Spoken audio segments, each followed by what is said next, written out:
Do you love your job, or are you just coasting through until home time?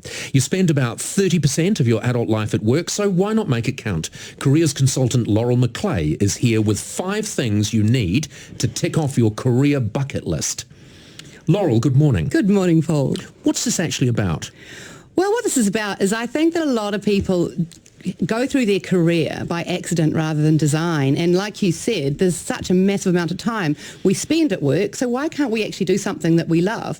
And the career bucket list is sometimes there's things that we just have to do that will make our career and our lives at work more interesting, and they're not what you think. Does it depend? Does it depend why you're working? Because many people see work as merely a means to an end. So they really do. See, I hate that phrase work-life balance. I was going to say exactly the same thing. It implies that work has nothing to do with life. It's just life balance, really, isn't it? But for many people, they really do live for the weekends. They live for just getting home, and they're just using work as a means to that end. And Sunday nights are hell for them. Yeah. Yeah. Yeah. Tell me about it. So what you're saying is, why would you commit so much of your life to that? Why would you not just do something that you like? Well, yes, and shall we talk about those 5 things? Does that sound like okay? In a minute. I just don't feel we're quite ready to launch into them yet. What are the reasons that stop people? I think the biggest reason that stop people, there's 2 things. The first thing is they just don't back themselves, It's like, I couldn't possibly do that. I don't know. So it's too hard, line of least resistance. Well, it's kind of like, status quo is our biggest enemy, isn't it?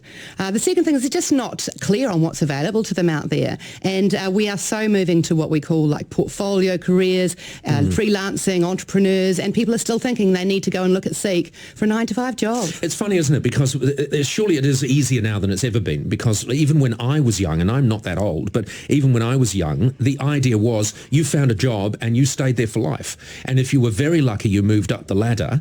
But obviously particularly in the last 20 years, that just isn't the way the employment market works anymore. It just can't work like that anymore. Well, I think the other thing is, as we've talked about before, is that if someone stays in a job too long, it actually counts against them rather than for them. Yeah. All right. But we all know people like in our past, like my mother was an expert at making cigarettes, and literally if you went to that school and you weren't rich if you went to that school, you ended up in the cigarette factory, and that was it. That was your life. All right.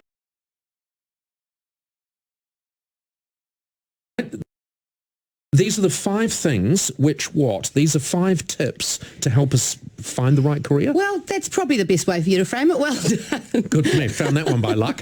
All right. So for people who really aren't doing the right thing and aren't fulfilling their lives, these are the 5 tips career-wise. Number 1.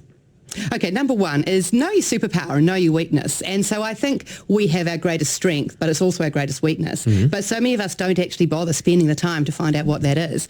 You can ask people you can look at the common themes in your life, and there's a myriad of diagnostic tools available, Gallup Strengths Finders. So know what you're good at, know what you're bad at. Yeah, absolutely. Okay. Number 2, learn from something you're not so proud of. Yeah, well, I think this is the whole thing about embracing failure. And Carol Dweck, who wrote Mindset, has really nailed this, because she talks about people who've got fixed mindsets and growth mindsets. Growth mindset people are those who are happy to fail. And so be happy to put on your CV what you might not be proud of. I actually went into business with someone who'd been made bankrupt before.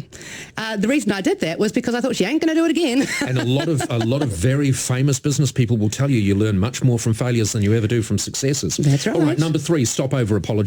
We do that, don't we? New Zealanders are big over-apologisers. Well, I think New Zealand, but also globally. So there's this really great commercial from a hair company. I think it's Save Strong.